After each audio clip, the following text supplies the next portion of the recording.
Hello दोस्तों, मेरा नाम है यश। स्वागत है आपका मेरे चैनल द ट्रेलर में। आज मेक्सिको पूरी दुनिया में अपने खतरनाक कार्टेल्स के लिए जाना जाता है। वो कार्टेल्स जो अपने दुश्मनों को बहुत बेरहमी और दरिंदगी से मार देते हैं, और यही वजह है कि कोई भी इन कार्टेल से उलझने की हिम्मत नहीं करता। मगर आज की कहानी किसानों के एक ऐसे ग्रुप की है जिन्होंने इन कार्टेल्स के खिलाफ मोर्चा संभाला, और फिर मेक्सिको के शहर टेंसिटारो में आतंक का वो खेल शुरू हुआ जिसे लोग आज भी भुला नहीं पाए हैं। हालांकि थे तो ये सभी मामूली और सीधे साधे किसान, मगर इन कार्टेल्स के आतंक से वो इतना परेशान हो चुके थे कि उन्हें वो फैसला लेना पड़ा जिसके बारे में सोचने से भी लोग डरते थे। एक रात जब इस कार्टेल ने इन किसानों को लूटने के लिए उनके गांव पर हमला किया, तब कार्टेल का सामना ऐसे लोगों से हुआ जो उन्होंने कभी सोचा भी नहीं था। कहानी शुरू थी मेक्सिको के एक छोटे से शहर टेंसिटारो से, जहां नवंबर 2012 की रात 11:47 पर एक घर का फ़ोन बजता है। ये कॉल मारिया विलानोवा नाम की एक लड़की के मोबाइल पर आ रहा था, और बेल सुनते ही वो बेड से उठती है और ये कॉल उठा लेती है। क्योंकि कॉल अननोन नंबर से था, इसीलिए जैसे वो फ़ोन उठाती है, दूसरी तरफ से एक शख्स उससे कहता है कि तुम्हारे फादर हमारे पास हैं। ये सुनते ही मारिया उससे सवाल करती है कि तुम कौन हो, जिसके जवाब में वो कहता है कि तुम्हारे फादर को किडनैप कर लिया गया है, और अगर तुम उन्हें ज़िंदा देखना चाहती हो तो $6 लाख देने पड़ेंगे, और इसके लिए तुम्हारे पास सिर्फ 48 घंटे हैं। ये सुनते ही मारिया रोती हुई आवाज़ में कहती है कि उसके पास इतने पैसे नहीं हैं, जिसके जवाब में वो शख्स कहता है कि तुम्हारे फादर के पास एवोकाडो का खेत है और तुम उसे बेच दो, मगर उन्हें 48 घंटों के अंदर ये पैसे किसी भी कीमत पर चाहिए।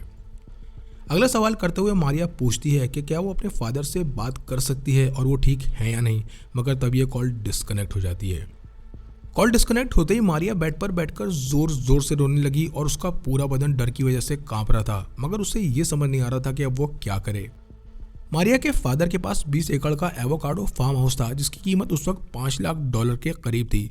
मगर इतने बड़े फार्म हाउस को बेचने में काफ़ी वक्त लगता, और बैंक भी 48 घंटों के अंदर इतना बड़ा लोन नहीं देता, और इसलिए मारिया अपना फ़ोन उठाती है और पुलिस को कॉल लगा देती है। कॉल पर वो पुलिस को बताती है कि उसके फादर को किडनैप कर लिया गया है, और इस किडनैपिंग के पीछे नाइट्स टेम्पलर कार्टेल का हाथ है, जो उससे $6 लाख की फिरौती मांग रहे हैं।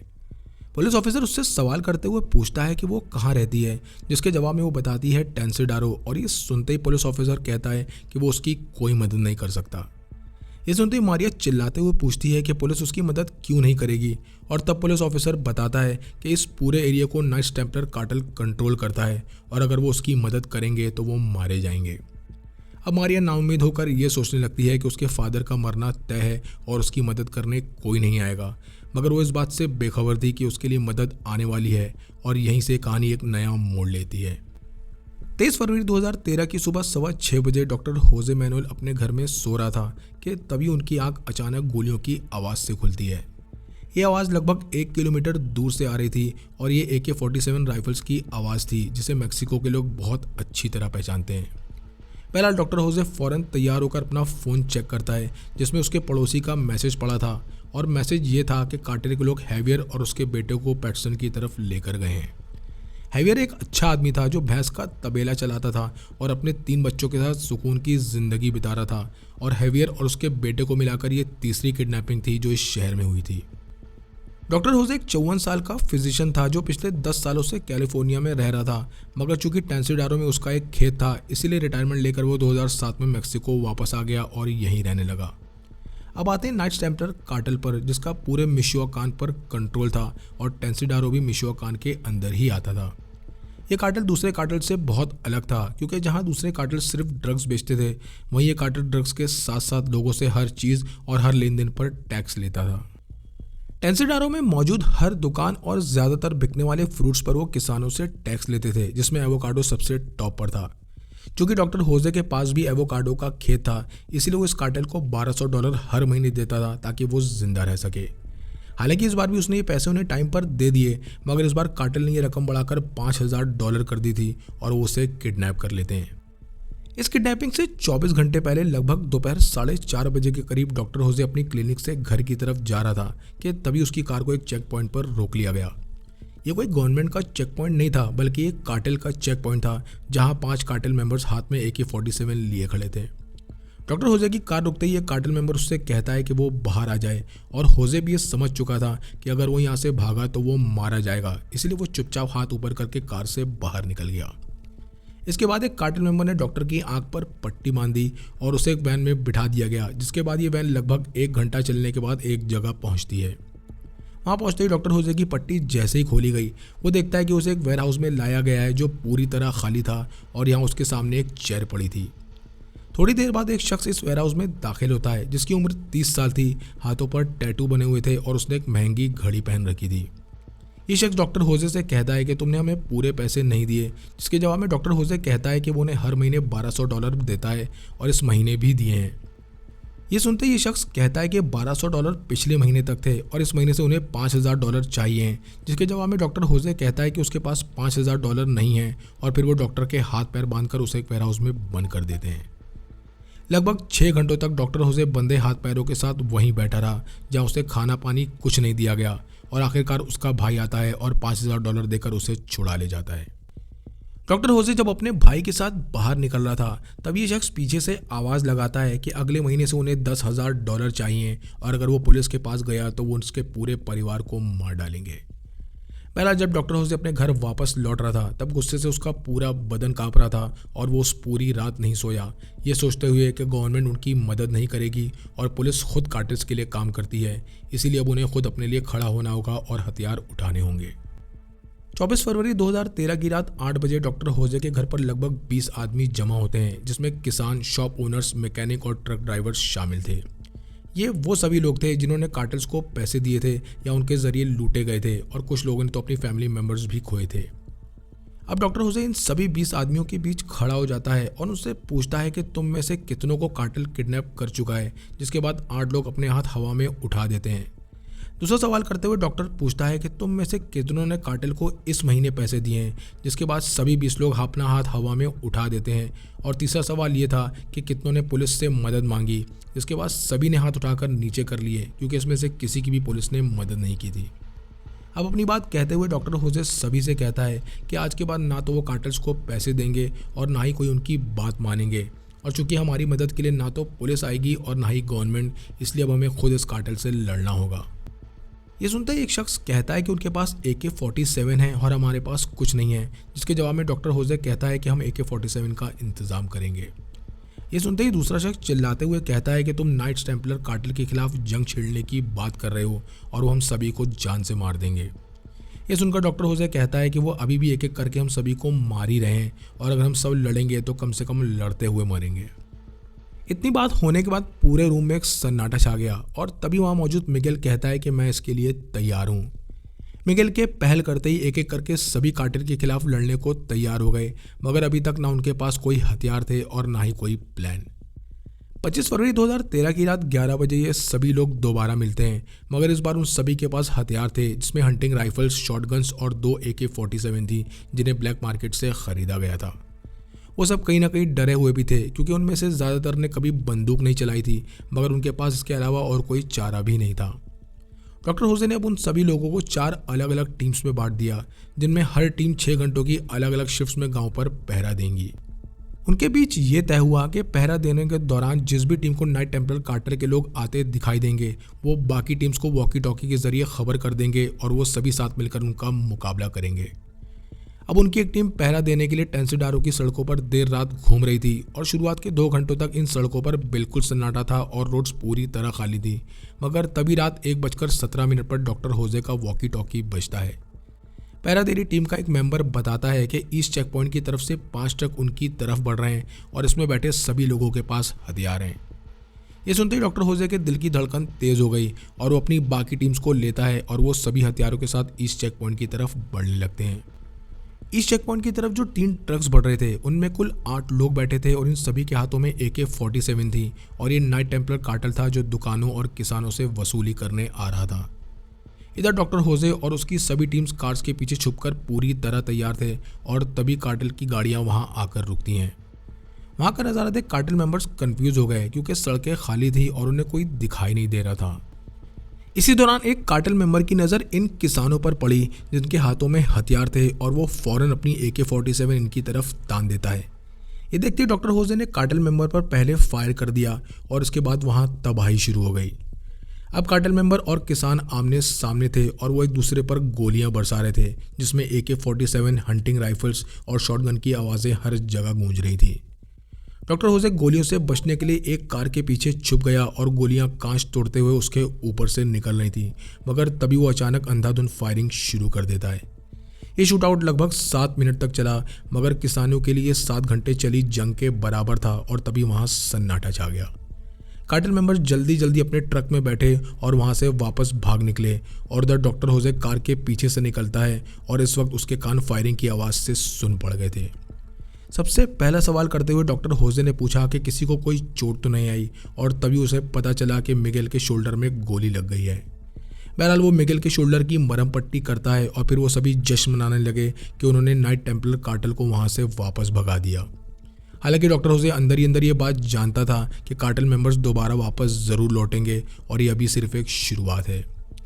26 फरवरी 2013 की सुबह 7 बजे डॉक्टर होजे के फ़ोन पर एक कॉल आता है और ये कॉल किसी अननोन नंबर से था। अननोन नंबर देखते ही डॉक्टर होजे समझ गया कि ये किसका कॉल है, और वो जैसे ही फ़ोन उठाता है दूसरी तरफ से एक शख्स की आवाज़ आई, डॉक्टर होजे, पिछली रात तुमने बहुत बड़ी गलती कर दी और तुमने एक जंग शुरू की है और हमसे जंग करने वालों का अंजाम बहुत बुरा होता है। ये सुनते ही डॉक्टर होजे ने कहा कि अब हमें किसी का डर नहीं है, और तभी ये कार्टेल मेंबर कहता है कि हम आज रात 50 आदमियों के साथ आएंगे और तुम्हारे पूरे गांव को जलाकर राख कर देंगे। कॉल डिस्कनेक्ट होते ही डॉक्टर होजे अपनी टीम की तरफ देखने लगा और सभी से कहा कि अब हमें और ज़्यादा हथियार और लोगों की ज़रूरत पड़ने वाली है। अब वो लोग गांव के हर घर का दरवाजे को खटखटाकर लोगों से मदद मांगने लगे कि वो उनके साथ शामिल हो जाएं, और साथ ही साथ वो अपने सभी दोस्तों को कॉल भी करने लगे। शाम होते होते उनकी 60 लोगों की टीम तैयार हो चुकी थी और उसी रात कार्टेल ने यहाँ पर हमला बोल दिया। 26 फरवरी की रात 10 बजे 15 ट्रक्स टेंसिडारो की तरफ बढ़ रहे थे, जिसमें कुल 50 कार्टेल मेंबर्स थे और इन सभी के हाथों में AK-47 थी। उधर डॉक्टर होजे की 60 लोगों की टीम भी पूरी तरह तैयार थी और वो गांव में आने वाली रोड्स को ट्रैक्टर और सीमेंट की बोरियों से पूरी तरह ब्लॉक कर देते हैं। कुछ टीम मेंबर गन्स के साथ छतों पर खड़े हो गए और कुछ इन बोरियों के पीछे छुपे हुए थे। बहरहाल जैसे ही कार्टेल वहां पहुंचा, उन्होंने रास्ता ब्लॉक देखते ही फायरिंग शुरू कर दी और वो धड़ाधड़ ट्रैक्टर्स और सीमेंट की बोरियों पर फायरिंग करने लगे। इधर से किसानों ने भी फायरिंग शुरू कर दी और इस बार ये जंग 7 मिनट नहीं बल्कि रात 10 बजे से रात 3 बजे तक पूरे 5 घंटों तक चली। डॉक्टर होजे अलग अलग पोजीशंस पर जाकर फायरिंग कर रहा था और इस फायरिंग में जो भी घायल हो रहे थे उनकी मरहम पट्टी भी कर रहा था। इसी दौरान एक गोली डॉक्टर होजे के पैर में लग गई और तब भी वो लगातार फायरिंग करता रहा, मगर रात 3 बजे तक कार्टेल के पास गोलियां ख़त्म हो गई और वो सभी वहां से वापस भाग गए। इस शूट आउट में 3 किसानों को अपनी जान गंवानी पड़ी और वहीं डॉक्टर होजे के पैर से बहुत खून बह चुका था, मगर वो अब भी जिंदा था। 8 और किसान थे जो बुरी तरह घायल हो चुके थे, मगर इस बार भी उन्होंने कार्टेल को वहां से भगा दिया और इस बात की खबर हर जगह बहुत तेज़ी से फैल गई। 27 फरवरी 2013 की सुबह आसपास के गांव के किसानों में ये बात फैल गई कि एक छोटे से गांव के किसानों ने नाइट टेम्पलर कार्टेल से जंग लड़ी और उन्हें अपने यहाँ से भगा दिया। अब सभी किसानों के बीच ये बातें होने लगी कि अगर वो ये कर सकते हैं तो हम क्यों नहीं, और महज एक हफ्ते के अंदर 5 गाँव के किसानों ने पलटकर लड़ने का फैसला किया। इसी दौरान लारवाना शहर के किसानों ने भी इस कार्टेल को मार भगाया और फिर एकिला शहर में भी यही हुआ। वो इन कार्टेल्स पर चेक पॉइंट से ही फायरिंग शुरू कर देते और अब लोगों के दिलों से नाइट टेम्पलर कार्टेल का खौफ भी ख़त्म होता जा रहा था। मार्च आते आते लगभग 10 शहर इस कार्टेल के आतंक से मुक्त हो चुके थे और अब ये एक मूवमेंट बन चुका था। इस मूवमेंट में लड़ने वालों के बाजुओं पर एक बैंड बांधा जाता जिस पर ऑटो डिफेंसास लिखा होता, मतलब सेल्फ डिफेंस फोर्सेस। डॉक्टर होजे इस मूवमेंट का एक चेहरा और बड़ा नाम बन गया, जिसके बाद अलग अलग रिपोर्टर्स उसके इंटरव्यूज़ लेने लगे। इन इंटरव्यूज़ में उसका कहना था कि हम कोई मुजरिम नहीं बल्कि मेक्सिको के सिटीजन्स हैं और चूंकि गवर्नमेंट ने हमारी कोई मदद नहीं की इसीलिए हम अपनी हिफाजत खुद कर रहे हैं। ये देख मैक्सिकन गवर्नमेंट के हाथ पैर फूल गए क्योंकि इससे उनकी बहुत बदनामी हो रही थी और पब्लिक में गवर्नमेंट के लिए नाराज़गी और गुस्सा बढ़ता ही जा रहा था। जनवरी 2014 में टेंसिडारो के किसान एक फैसला करते हैं और ये फैसला मैक्सिको के इतिहास को बदलने वाला था। एक मीटिंग के दौरान डॉक्टर होजे कहता है कि अब उन्हें टीम्स के बजाय असली मिलिट्री हायर करनी होगी ताकि वो अपनी हिफाजत कर सकें, और यहीं से उन्होंने क्यूसेप्ट नाम की एक आर्मी बनाई और एक फुल टाइम प्रोफेशनल सिक्योरिटी थी। इस आर्मी को फंड करने के लिए वो सभी किसान हर एक टन एवोकाडो पर $12 दे रहे थे और इसमें लोकल गवर्नमेंट ने भी उनकी मदद की, जिससे बजट $1.2 मिलियन पर ईयर तक पहुंच गया। इस आर्मी में कुल 80 लोग शामिल किए गए और ये सभी उन किसानों की फैमिली मेंबर्स थे जिनके पास एवोकाडो खेत थे। आर्मी में उन्हें बाकायदा यूनिफॉर्म्स, ऑटोमेटिक हथियार, बुलेट प्रूफ जैकेट्स और ट्रक्स दिए गए और इसी के साथ साथ उन्हें एडवांस रेडियो सिस्टम्स भी दिए गए ताकि वो एक दूसरे से आसानी से बात कर सकें। आर्मी बनने के बाद पूरे टेंसिडारो में 8 चेक पॉइंट्स बनाए गए जिस पर 24 घंटे ये सोल्जर्स पेट्रोलिंग करेंगे और इसमें किसान भी उनका साथ दे रहे थे। फरवरी 2014 आते आते क्यूसेप्ट आर्मी पूरी तरह ऑपरेशनल हो चुकी थी और उनका ये आइडिया काम कर गया। इस बात ने नाइट टेम्पलर कार्टेल को पूरी तरह हिला दिया क्योंकि अब तक 20 शहरों पर से वो अपना कंट्रोल खो चुके थे और उनकी कमाई भी अब ख़त्म होती जा रही थी। अब वो जल्द से जल्द कोई कदम उठाना चाहते थे और तब वो डॉक्टर होजे को फिर से अपना टारगेट बनाते हैं। 15 मार्च 2014 को डॉक्टर होजे किसी मीटिंग के लिए प्लेन से जा रहा था और इस वक्त प्लेन में एक पायलट और सिर्फ वो मौजूद था। मिचोआकान के पहाड़ों के ऊपर से गुजरते वक्त अचानक इसका इंजन ख़राब हो गया और ये प्लेन नीचे गिरने लगता है। हालांकि पायलट ने इसे बचाने की बहुत कोशिश की मगर ये प्लेन एक पेड़ से जा टकराया जिसके बाद इसके विंग्स टूट गए और ये प्लेन एक पहाड़ में जा गिरा। इस हादसे में पायलट की मौके पर ही मौत हो गई जबकि डॉक्टर होजे बुरी तरह घायल हो गया जिसमें उसकी पसली की 7 हड्डियां टूटी, चेहरे पर कई फ्रैक्चर्स हो गए और हर जगह पूरी तरह खून फैला हुआ था। हालांकि डॉक्टर होजे उठने की कोशिश तो कर रहा था मगर पूरी तरह जख्मी होने की वजह से वो हिल भी नहीं पा रहा था और इस तरह कुछ घंटे निकल गए। कुछ घंटों बाद गांव के कुछ लोग वहां से गुजर रहे थे कि तभी उनकी नज़र इस प्लेन पर पड़ती है और वो जैसे ही डॉक्टर होजे को देखते हैं वो उसे बाहर निकाल लेते हैं। इसके फ़ौरन बाद डॉक्टर होजे को प्लेन से मैक्सिको भेजा गया जहां उसकी इमरजेंसी सर्जरी की गई मगर डॉक्टर्स का कहना था कि उसे ठीक होने में कई महीनों का वक्त लग जाएगा। डॉक्टर होजे के हॉस्पिटल जाने के बाद ये पूरा ऑटो डिफेंसास मूवमेंट टूट गया और उसके बॉडीगार्ड एस्टानिस्लाव बेल्ट्रान ने इसकी कमान संभालने के बाद गवर्नमेंट से एक डील कर ली। डील ये थी कि गवर्नमेंट उसे रूरल डिफेंस फोर्स ज्वाइन कराएगी और बदले में वो पूरा मूवमेंट ख़त्म कर देगा। हालांकि ऑटो डिफेंसास के दूसरे मेंबर्स ने इस बात को मानने से इनकार कर दिया क्योंकि वो डॉक्टर होजे के लिए वफादार थे और अब ये मूवमेंट 2 अलग अलग हिस्सों में बढ़ गया जिसके बाद गवर्नमेंट को एक मौका दिखाई देने लगता है। 27 नवंबर 2014 को सुबह 6 बजे मैक्सिकन आर्मी, फेडरल पुलिस और स्टेट पुलिस मिचोआकान मैक्सिको के घर को घेर लेते हैं। ये डॉक्टर होजे का सेफ हाउस था जहां ठीक होने के बाद वो रह रहा था और यहीं पर वो ऑटो डिफेंसास को फिर से शुरू करने की तैयारी कर रहा था। अचानक मैक्सिकन आर्मी का एक सोल्जर दरवाज़ा तोड़कर अंदर घुसता है और डॉक्टर होजे पर अपनी गन तान देता है। अंदर घुसते वो डॉक्टर होजे से कहता है कि तुम्हें गिरफ्तार कर लिया गया है, जिसके बाद डॉक्टर होजे इस गिरफ्तारी की वजह पूछता है। गिरफ्तारी की वजह बताते हुए फेडरल पुलिस कहती है कि तुम्हें इलीगल हथियार रखने के जुर्म में गिरफ्तार किया जा रहा है और फिर वो इस पूरे सेफ हाउस की तलाशी लेना शुरू कर देते हैं। इस तलाशी में पुलिस को 14 गन्स के साथ कोकेन और गांजा मिला जो पुलिस ने ही वहां रखा था और फिर डॉक्टर होजे को हथकड़ियां लगाकर सेनोरा की फेडरल जेल भेज दिया गया। क्योंकि ये सब मैक्सिकन गवर्नमेंट ही करवा रही थी जिसका साफ मतलब था कि उनके खिलाफ जो भी जाएगा वो उसे बर्बाद कर देंगे। डॉक्टर होजे के जेल जाने के बाद ये ऑटो डिफेंसास मूवमेंट पूरी तरह ख़त्म हो गया जिसमें से कुछ मेंबर्स ने गवर्नमेंट की रूरल डिफेंस फोर्स ज्वाइन कर ली, कुछ अपने घर वापस चले गए और वहीं कुछ क्रिमिनल्स बन गए। ये कार्टेल्स के लिए एक अच्छा मौका था और इसी दौरान एक नया कार्टेल सामने आया जिसका नाम जलिस्को नोवा था। ये कार्टेल नाइट टेम्पलर कार्टेल से भी कई गुना ज़्यादा खतरनाक था और इसने मिचोआकान के अलग अलग शहरों और गांवों में अपना आतंक मचाना शुरू कर दिया। मगर इसी दौरान ये कार्टेल टेंसिडारो पहुंच जाता है और यहाँ उनका सामना किसानों से नहीं बल्कि क्यूसेप्ट की आर्मी से हुआ जो पूरी तरह हथियारों से लैस थी। इस क्यूसेप्ट आर्मी के पास नॉर्मल बंदूकें नहीं बल्कि मिलिट्री ग्रेड के हथियार थे और जलिस्को कार्टेल को वहां पहुंचते ही उनके बीच एक खतरनाक जंग छिड़ गई। अटैक की शुरुआत करते हुए कार्टेल ने सबसे पहले फायरिंग शुरू की जिसके जवाब में क्यूसेप्ट आर्मी ने भी धड़ाधड़ गोलियां चलाना शुरू कर दी और इस पूरे शूटआउट में कार्टेल और आर्मी के कई लोग मारे गए। तीसरी बार अटैक करने के बाद कार्टेल ने फायरिंग बंद कर दी क्योंकि अब तक उनके कई लोग मारे जा चुके थे और उनके पास गोलियां भी ख़त्म हो रही थी और वो सभी वहाँ से भाग गए। आखिरकार टेंसिडारो एक बार फिर इन कार्टेल्स के चुंगल से आज़ाद हो गया क्योंकि यहाँ के किसानों ने हिम्मत नहीं हारी और वो इस क्यूसेप्ट आर्मी को फंड करने के लिए पैसे देते रहे। हर किसान 1 टन एवोकाडो पर $12 दे रहा था और सारे किसानों और दुकानदारों को मिलाकर ये फंड $1.2 मिलियन हो गया और यही उनकी सेफ्टी की कीमत थी। आज 2025 में टेंसिडारो मिचोआकान का सबसे सेफ टाउन है जहां क्यूसेप्ट आर्मी आज भी ऑपरेशनल है और वो हर चेक पॉइंट और हर आने जाने वाले पर नज़र रखते हैं और कोई भी कार्टेल अब यहाँ घुसने की हिम्मत नहीं करता है। जहाँ टेंसिडारो में वायलेंस ख़त्म हो गया है वहीं मिचोआकान में कई अलग अलग कार्टेल्स ने अपना दबदबा बना लिया है जिसकी वजह से कई हज़ार लोग हर साल मारे जाते हैं। आज अमेरिका में एक सुपर बोल संडे गेम के दौरान 20 करोड़ एवोकाडोस खाए जाते हैं, जिसमें से ज़्यादातर टेंसिडारो से आते हैं। मगर ये कोई नहीं जानता कि इन एवोकाडोस के पीछे की कहानी क्या है और डॉक्टर होजे कौन था। टेंसिडारो में लोग आज भी डॉक्टर होजे को मानते हैं और उसे याद करते हैं, क्योंकि उसने वो हिम्मत दिखाई जो कोई नहीं दिखा पाया, जिसकी वजह से टेंसिडारो आज भी सुरक्षित है। आपको ये कहानी कैसी लगी कमेंट सेक्शन में लिखकर ज़रूर बताएं। चैनल को लाइक और सब्सक्राइब करें। मिलते हैं नेक्स्ट वीडियो में।